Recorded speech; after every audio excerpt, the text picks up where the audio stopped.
confidence, like you said, when you get a win is something, but winning the debut opening match of Worlds 2025 is a booster and a half. Now getting into our game, Cakelakok on the purple side versus Talon on the orange. These are the two APAC East and West teams that we have been talking about.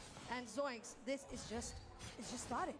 Very interesting choice from Talon to actually put the Metagross player Sync1 into the central area to begin this one, strictly because they're playing Focus Band Rocky Helmet. With those defensive items, I thought almost assuredly we would be playing into the path portion of this game, but instead we're going to be shifting it up. Now reminder, Cakelakok got some powerful Pokemon throughout this tournament. We talked about the Mewtwo Y, the Zoroark, but Charizard, also a tournament-defining squad, is a Pokemon that I think is going to be a huge threat. They're going to have it in the top side of the map. Zoroark going to take the first rotation. Would not be surprised if they switch that around. It's very possible. 850 on the board in a 4-person rotation here for Cakelakok, as they're going to go for the Swabblers. No contention whatsoever, even respect, I would say, from Talon to recognize that they don't want to lose as much HP.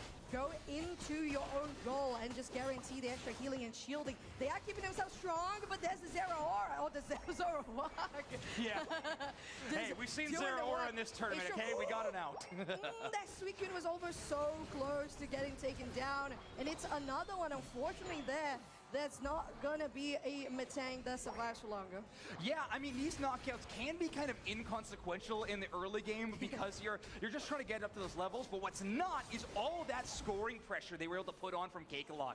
Charizard almost here. We're at level 6 on Charmeleon. They will evolve at level 7, but the attack weight has been stacked. A Pokemon that just does tremendous amount of damage, not only with their moves, but also with those auto attacks. Every kind of breath from Charizard is 4 auto attacks at once. So it is pretty scary to deal with, and that scaling is going to matter a lot.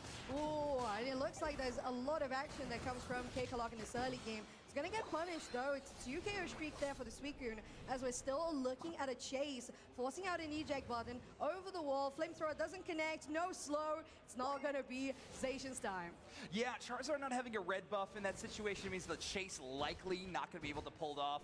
But it will be Talon with a 3-player push on the bottom side. Pretty early. 8 minutes has come and gone. That middle experience not available anymore. Instead, we are looking at the 720 Swablu Altarias and potentially even a Regifight, and it looks like we might be looking at a Regieleki focus, specifically for Cakelakok, who have already broken that Tier 1. Threatening a Tier 2 Regieleki in the early game could be devastating and great momentum for Cakelakok. At 7 minutes, nonetheless, it's really, really, really good. But Cakelakok responding with 1 KO, getting another, almost close to KOing them, but they weren't able to respond. Talon going in, Computing Crush, not able to actually connect with that Coliseum, and they are just going to escape on the side of Cakelakok. A 1v1 where the Zacian is losing. Oh, look at that. They escaped, but it is going to be a confirmed objective, or is it? Regularity Rapidash is coming. Do we have enough time? Heavy Slam? No. Confirmed by Cakelakok, both objectives. Yeah, I mean, that just feels like the illustration of how this match has been going so far. Cakelakok dominating the early game. Finally, Talon find a way to get a KO on the Mewtwo Y, but it's given credit over to the Piloswine, who is holding that experience share, and is immediately going to be shut down. So now, Cakelakok having a chance to score even more into this Tier 1, because there's no one left to defend, because they're trying to shut down the Regieleki going towards Tier 2 on the top side. This is an absolute showcase of Cakelakok talent. Oh yes, a macro absolute masterclass. Like you said, going for their top side. If they could have, yes, they did, and they got both objectives. Oh my, wow, okay. What was that range, really? Yeah, I mean, Zoroark with that final hit of Feint Attack will follow you to essentially the ends of the earth.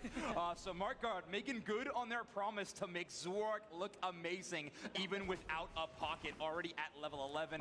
Absolutely crushing it in the level race specifically. Lance gonna get shut down. Sync1 gonna get stunned up by quite a few enemy Pokemon, but the rally back is enough to defend their goal zone. And the Teaser just doing great at zoning them out as well. Computing Crush only on one member. No, actually even more. Oh, but Mark is gonna go away and just over that zone and escaping. Now Eldegoss could be in danger, but a nice poke there coming out by Sunsage. We was able to just dissuade and just fizzle out that chase. All right, well, if Cakelakok are looking to change this narrative between this rivalry, between these two squads, I think they're making good so far. What a early presence from this team. Talon finding a way to kind of slow the tide of Cakelakok, but I don't know if it's going to be enough yet. The levels start to look really fantastic on the side of Cakelakok. We got a couple of level 11s, but yeah, there we are. We're already ticking into that level 12 territory. 13's the scary number, though. That's when you get the plus moves on both of your options. And Zoroark starts becoming an even more terrifying speedster. Okay, so Talon looking to be scared about that Reggie like on the top side, potentially going to tier 2 zone. So they're all focusing on top side, and single-handedly, that Snorlax is just doing everybody's work, going with this heavy slam, coming through as well, but the Galarian Rapidash will get knocked down on the side of Talon. They're pushing through, but there's Talon focusing on the Regieleki instead, just waiting for them to come back into the fight. Lancey is there now, and it could be something good for them, but look at that Zoroark and just the amount of damage it can dish out. It's just absolutely crazy. The chase too. Look at them go. A little bit of move speed will get Zation out of trouble, but Cakelakok, even though they didn't get the objective, every single fight, they're just shredding through Talon. Yeah, Mark got with some really cool technical superiority in that last one, too. I think that was an eject button mid-Unite move. Ooh, Charizard will escape the Endless Ice Spikes with a fantastic Unite move response. It'll be a little more lackluster than we've seen some, a little less flashy, but that's okay. It was still a very impressive defensive Unite move. And at this point in the game, when you are leading levels by quite a bit, almost at that level 13 for the Charizard, you do not want to be giving up that experience to Talon, a very worthy expenditure of that Charizard Unite move. It makes so much sense, like you said, being behind like Talon is right now, and it's not like by a huge margin, it's just by enough of a margin to make that Zoroark and the Charizard just that much stronger. It was a good pick here on the Snorlax, but still, it's a defender. 5 seconds for them to respawn. They're going to focus on the top side, so I think it is a good rotation. They're going to get some points in because they were very far behind. Not going to be that much of an overjump. Well, on the bot side, though, Cakelakok is just saying, we got a response ready for you. And that's a really scary thing. As soon as your tier 2 goes away, obviously the home goal zone does get open up. I think general consensus, you're a little more afraid of that when it is a Regieleki threatening path. However, that is a lot of vision that Talon is going to be lacking in these endgame team fights. Not to mention, if a team fight goes south, they won't have a great chance or a great goal zone to return to get some quick healing. They will be forced to totally recall because they do not have any healing supports available on their team. Cakelakok going to have a lot of advantages in this final fight, and they're going to add one more with their Registeel buff. Yeah, it's going to make a huge... Well, they already have a lot of damage. They're going to have even more infinite side button coming through, stunning them down. Now Talon is trying to escape, landing that Galarian Rapidash Unite move just to try and make some space for them to go away from this huge menace that is Cakelakok. And they are on 350 points versus 177, and they are just going to rip this Rayquaza. Now blocking out onto the Metagross. It is a ace, unofficial ace, because Mamoswine had already spawned. Here we go, Ice Fang. No, you can't have it. Cakelakok will take the objective, and they are most likely going to secure this first win of the series. Well, a really admirable attempt from our earthquaking Mamoswine. I mean, honestly, crazy vertical to clear that wall. Very impressive stuff to jump over that and try to take the secure. Unfortunately for Talon, I think even at that point, if they stole the Rayquaza, it would have been only 3 of their team members with shields, and assuredly the Mamoswine one would have been getting broken. So at this point, I think Cakelakok didn't even need the Rayquaza, but they certainly took it, and now all they have to do is hold on to their lead for 1 minute longer. 566 to 177. I think Cakelakok's feeling pretty good about their board position right now.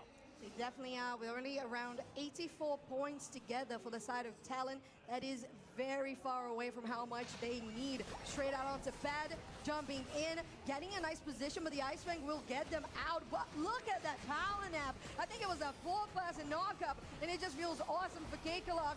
This defense will be flawless, and they are just this close to guarantee that first win of the series and looking really good at that, Zoinks. And not to mention, like we talked about, this could be a very important match in terms of seeding. The fact that they did 2-0 their first opponent in this group is giving them a lot of reasons to be smiling after this match win. Of course, they have to win 2 games in a row to secure the match, so Talon is going to have a chance to come back. Shout out to Cakelakok for their draft and taking both the Charizard and the Zoroark. I think Charizard being a very traditional Zoroark counter, having both those on your team is a pretty formidable draft that we got to see in game number 1. Here in game number 2, though, so it looks like we're going to be looking at similar bans, but they are following your advice. Ho-Oh ban, and it looks like we're going to be locking in the Zoroark ban. Reminder, a dash is an indicator that we have a less than 1% ban rate on this Pokemon. Welcome, Zoroark, to the ban roll.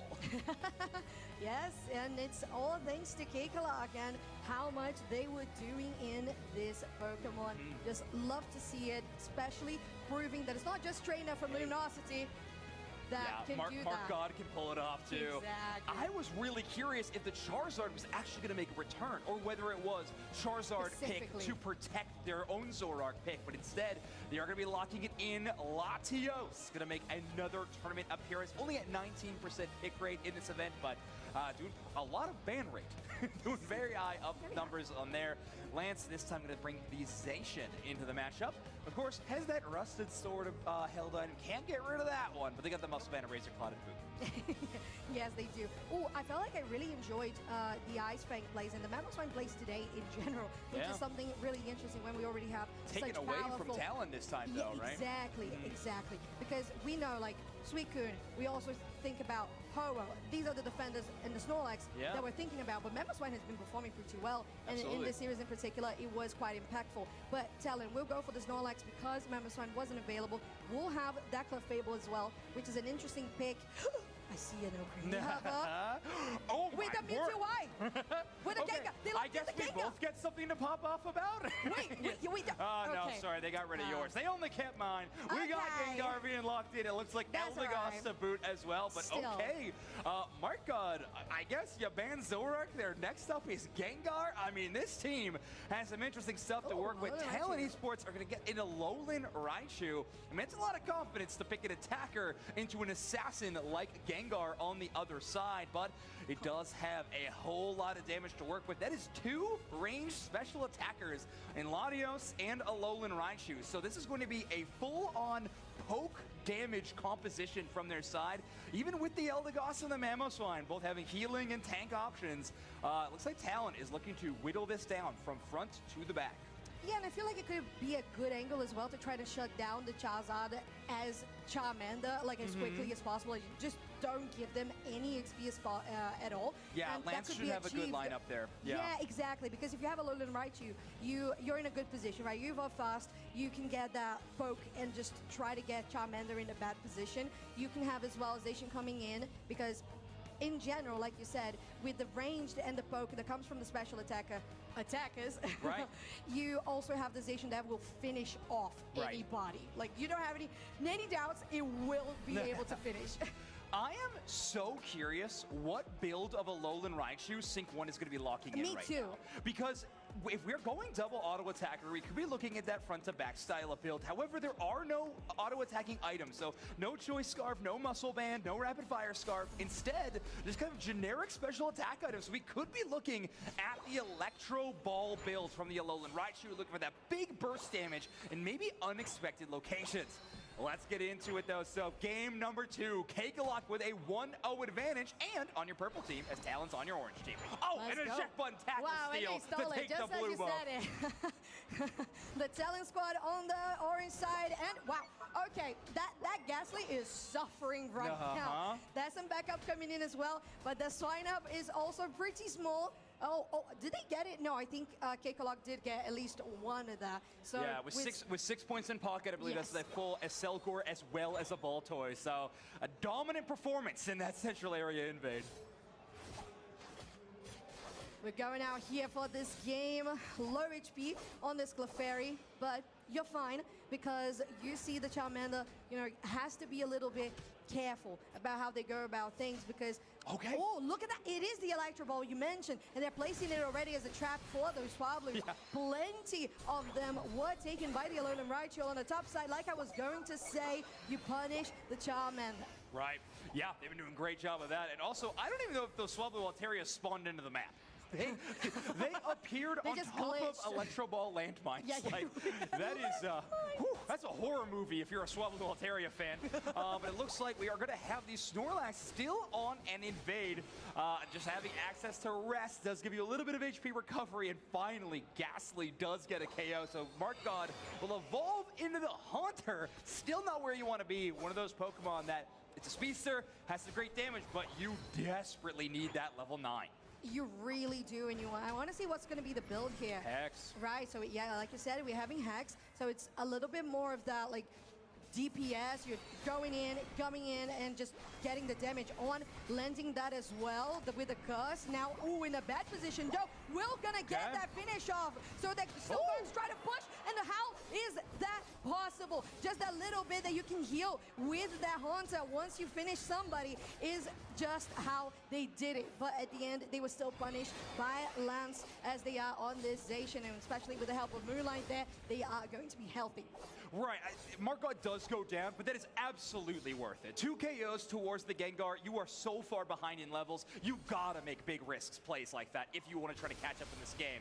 Of course, the other end of the silver lining is now the Zacian is almost at level 9 before the first set of Regis. But again, a price you have to be willing to pay if you want to come back in this matchup. Do I sound like a Gengar apologist on cast? Because if I do, it's correct.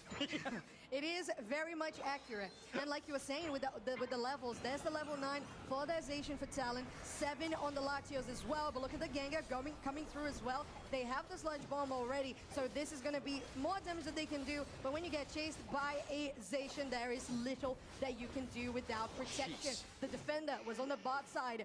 Your supporter really squishy on the Eldegoss, and Talon really punishing here on the top side.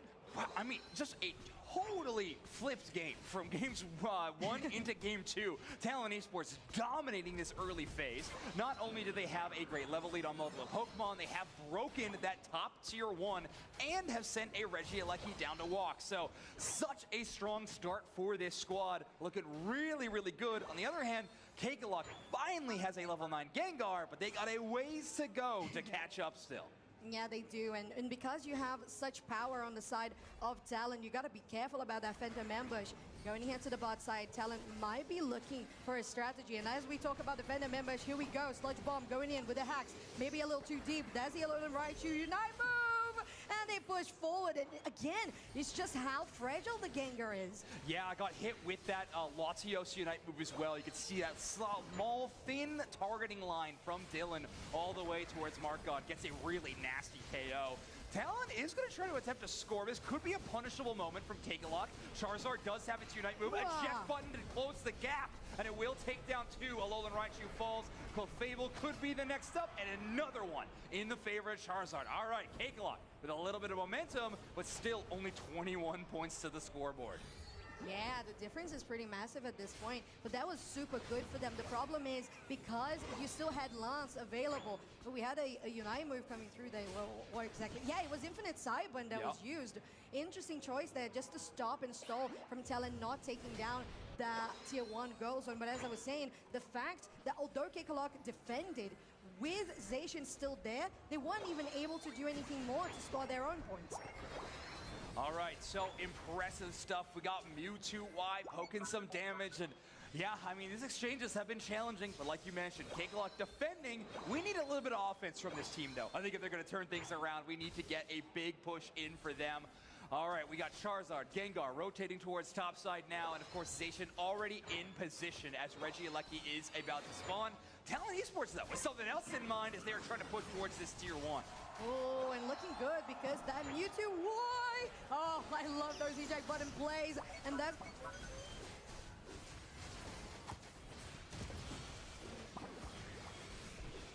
Power Nap as well are coming through there on Talon, pushing even more. They have good points to score. It's going to be 41 overdunk, which is getting them to a 99 score lead here for Talon. While on the side of Cakelakok, they have guaranteed Regieleki, which should make a equal, quote-unquote, trade because Talon will take the Regirock. It's at least going to give them a little bit of time. They know no one will be invading or trying to steal their experience, right? At the very least, they have Regieleki giving them vision. And here's a chance to push on that tier 2. Gengar Unite move puts together 2 knockouts as Alolan Raichu falls. And here we go. A big scoring push for Cakelakok, shut down by RBX, though. Wow, that even aside button was amazing. Perfect setup for that Seismic Slam. But they're going to have to retreat because they have taken the objective. That tier 1 zone was just what they could afford at this point. With the amount of damage that is ditched from the Femto Ambush, now that it's not available, you need to respect what the enemy can do too. Exactly, yeah, but at least now we got a battle on our hands, you know what I mean? Cakelakok's caught a little bit of momentum, specifically at few levels. Charizard, Gengar, both at that level 13, can now actually be a threatening presence. Talon Esports have to huddle around that Clefable, focus on that Moonlight healing. But Markov's been doing a very good job of playing around it still. I think landing some really nice combo plays with both, of course, the Hexgar build that we've seen, but putting in that Unite move to great success. Looking good here as we are approaching that final stretch. 173 for Cakelakok on your purple side, 214 for Talon on your orange.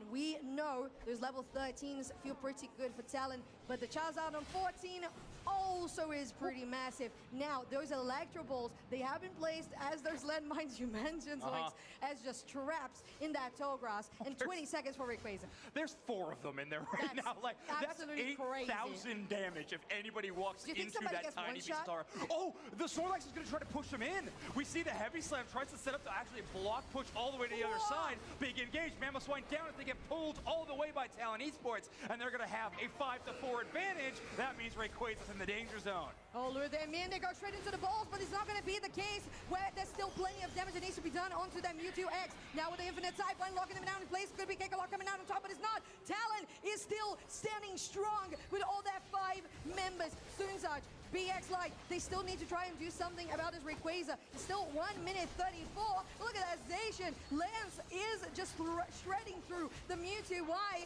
and BL, they take it. Talon will confirm this one with that huge win on the team fight. Take the Rayquaza, and with the numbers lead, they should be able to wrap it off.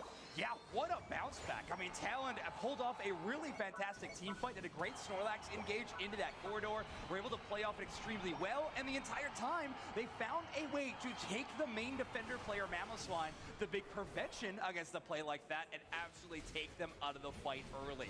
Honestly, everything went well, except no one walked into the bush with all the Electro Balls. That's the only disappointing thing. A little disappointing. Yeah. After we saw, oh right. Yeah, let's go to the top side, so actually. funny. Actually, we were going to go to top side. Yeah, good call. Where we we just eject buttoning for their Latios. I get that. Sync. Salutes to you. You're back to base, but that's all right. Your team has 500 points in the lead. Cakelakok, though, still has some breath in this game, and it looks to be a 1-1 as we are wrapping up this one. Seismic Slam just to get that Snorlax away. Still not enough points for Cakelakok to actually score. To feel like Talon are looking to wrap this up. Welcome to the part of the show, everybody, where I do have to say that Gengar actually looked pretty okay, all right? It is a game loss. Is a good word. Yeah, its win rate stat not going to be looking phenomenal as, yeah, this is a shutdown play. Looking like 5 minutes of just keeping that Gengar at a poor Haunter stage as we are going to be going to a Game 3 as Talon Esports regains some momentum and find a way to shut down an APAC rival in Cakelakok. So 1-1 is a draw. It is Game 3 of your best of 3, which we love to see at Worlds, especially on this Friday when it's setting the pace for the weekend, isn't it? Yeah. No, our group stage has been phenomenal. We've tanked, that's all we're saying. And you mentioned that with the invades and just keeping the Ghastly in a very bad position in the early game. I think they pretty well managed that Charizard because they really shut down the Charmander pretty quickly too, which was super important because they broke tier 1 before first Regieleki as well. They did. So, yeah. It was amazing. So very good early game rotations here from Talon with keeping the 2 teams in the same place Cakelakok has chosen. the purple side, and we'll see the same bans now with not a dash with a 2% ban rate for Zoroark. All right, from new introduction to just regular member. Zoroark slowly charging up that ban percentage. So Cakelakok, so far, at least in that last game, was picking Charizard in this position. They will not change that up. So going to be locking it in yet again. It's such an important part of their roster and their compositions. No surprises there. That is yet again a Charizard first pick. Not surprised, like you said. Not surprised about the Latios and the Zacian either. Great control that Talon has had in the early game, and I feel like that is just the. I was gonna do the cherry on top, but it just reminds me of Cake in the fight against Cakelakok. Yeah. Anyways, so on the side of Talon, I really appreciate how they manage this composition like they did the last game, and they have not just the softening down the damage, but having the actual finishes with the Zacian and the Latios. Yeah, the Fable Moonlight healing was also pretty impressive. We didn't get to talk about it too much. Supports can be tough to kind of center in on in some of these team fights, but it was a whole lot of Moonlight. I think one of the most relevant parts was right at their Rayquaza fight, having a total comeback moment with that Moonlight healing. Will be a lot of repeats, though. I hope Sync1 can get a big bomb moment with those Electro Balls in this next game, because that was pretty terrifying. Cakelakok, we've got some familiar hovers here. I was actually somewhat curious. Okay, there we go. Now you get all creamy. I see you. I see you. I'm happy because it's with the Gengar now. Hey, come on. I mean, if you think about it, hear me out. Just put the little dollops, the recovers, straight where you're going to have the sludge bombs. So when the Gengar comes in, it gets healed immediately. Yeah, could be a tech. I like it a lot. But I do think my favorite combination play that we've seen with Alcremie so far this weekend was showcased by Nouns Esports with the Snorlax and Alcremie. I think it's really impressive. If you have good coordination between those two players, Snorlax can be holding a block, doing whatever they need to do, and knowing exactly where to back up to receive that healing. The goal zone defenses were insane from Nouns Esports when they were pulling off that combo. So we might be seeing something a little similar here. The big question for me, and I think Cakelakok picking the Snorlax might be a major part of it, is can they stop the invade against Mark God's Gengar? Because that was, I think, the breaking point. The straw that broke the camel's back, if you will. You don't want it to happen 30 seconds into the game, usually. So hopefully they can find a way to shut down that invade, whether it's from Zacian or even a Clefable earlier on running into the other side. And Mamoswine can have a pretty threatening invade as well. So it's a lot of threats. We'll see if Gengar can find a way to dissuade a few. Yeah, it could be even a joint effort there, because if you see the Mamoswine coming in and just having that extra bit of buying time because of the freeze, it's something that could work out pretty well to especially punish the Ghastly, as we saw in the last game as well. Yeah, but Snorlax, just like you mentioned, just does really well in helping in defending against those invades. One thing that I'm also thinking about on the side of Cakelakok is how we saw, we have the Alcremie. You mentioned the power of Snorlax with the block. I love to highlight the power nap and how we can work out together with the Unite move from Alcremie, because it's just going to be maintaining that everybody's healthy in that area as well. But getting into game 3 of our match of Cakelakok on the purple side versus Talon on the orange. Okay, I like this. We're going to jump over that jump head, try to get early vision and see if an invade is showing up. I'm not sure. It looks like Snorlax does catch the swine up this time around, sees them moving towards the blue buff, and yeah, you're right. Clefairy does already have the red buff in hand. Snorlax going to try to protect the blue buff and going to be unsuccessful. Talon 2 for 2 on the steals of the objectives. I mean, kind of feels pretty good with the joint effort with the Swine Up coming in, and they both stole it. Defender and supporter. What a start for Talon, but look at that, almost so close to the execute. Not going to be the case for Sunsage. When you have those Electro Balls on your way, you still got to be very careful about it. Although, Swine Up, you do have your buff. It's still Swine Up, so slow down. Hey, but an earlier Haunter at this point in time, right? So we do have an evolution for Mark God already. Again, love that play from Snorlax. Pick up those Electro Ball to try to get them before they actually spawn in Altarias. So Sync can't pick those up. However, a whole lot of damage from both sides. I think a pretty even trade around those objectives of the Swablu Altaria. Mark God grabbing a couple. That was very beautiful. Love that. Now getting super punished here, the Charmander. And again, I feel like this Talon has just really cracked the code to understand how to punish those Charizards. Now healing Moonlight going out. Whoa, the backup is here. Clefable will go down, but it's still going to be a trade. And turning into a Pillow Swine will also help out coming in. Pick them up. Ice Fang, we're good. Yeah, now that you have access to Ice Fang, you're just a much more relevant threat. Mamoswine, interestingly, is one of those Pokemon. You don't need your 9. Your Unite move is okay, but it's definitely not the make or break part of this Pokemon. Yeah. Just having access to Ice Fang is enough of an asset sometimes. So you already see that chase down, a tackle chase into an Ice Fang. Very impressive stuff so far. Cakelakok, though, getting a chance to score, and most notably, the Charizard really going to need those attack weight stacks. Ooh, okay, Margot actually had to use their moves to get away, and because of that as well, Snorlax was kind of left unprotected. Good place for Talon to keep on pushing, or at least get some dominance here. Ooh, careful there, Sludge Bomb gets a nice freeze. Ice Fang will cancel it. Wow, it canceled the Hex. Is Markov playing Shadow Ball Hex? That is... Did you see Shadow Ball there? I Was think it a misclick? so. If that's the case, this is a wild decision from Markov. Already playing Gengar as a wild choice. Let's go. World Championships 2025. We're making it spicy here on the main stage for y'all. Yes, it is. With the Gengar, with the Alcremie on the same team, the builds looking quite unusual. Yes. But that's what we know, that players can just show up and say, well, we actually practiced this quite a bit and we just learned about it in the interview. So who knows? On the top side, Talon will take the Regieleki, while bot will be contested on a 4 for Cakelakok versus 3 here for Talon, as the focus from Zacian is on the top side. Right. Yeah, Charizard doing a little bit better in levels this game than last. However, they still have a 2-level deficit against their path opponent. Zacian is at that level 10. Charizard finally ticking into level 9. Doesn't feel worth it to go down to the Registeel until you got the Unite move, but RBX gonna start things, and what a great pull. Suicune already gone. Wow. That Ion Blast was absolutely crazy. Oh, but a steal that comes through from Cakelakok. They're going to be cleaned up, though, on this fight. But still, it's very good for those numbers, the EXP that you can get. But if Talon can continue to push on forward, look at the damage from this Latios. Really great performance from Dylan in this game so far. Seismic Slam straight onto the support. No Clefable, but you know they can't really keep on pushing. Unless Lance just goes for an overpush. No, we're good. Ooh, that is a really tough choice to have to make. You use your Unite move because you finally got access to it. But sorry.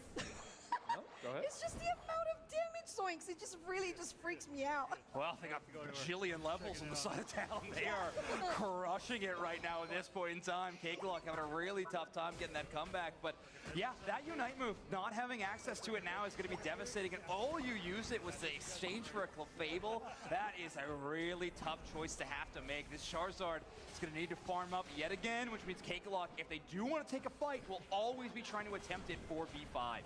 Right, interesting push here that we're still seeing. No objective here on the bot side, but still plenty of efforts on this bot tier 1.